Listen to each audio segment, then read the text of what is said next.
ইডেনের টেস্টের আগেই বড় চমক। 5 দিন আগেই কলকাতায় গম্ভীর শুভমান।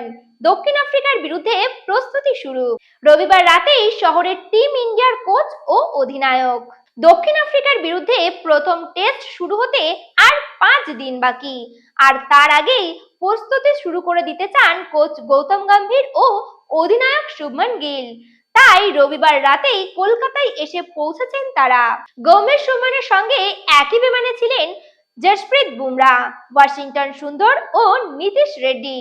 দলের বোলিং কোচ মণি মার্কেল, সহকারী কোচ রায়ান টেন দুস্কাতে এবং সাপোর্ট স্টাফেরাও পৌঁছে গিয়েছেন শহরে। বিমানবন্দর থেকে সরাসরি হোটেলে গিয়েছেন সকলে।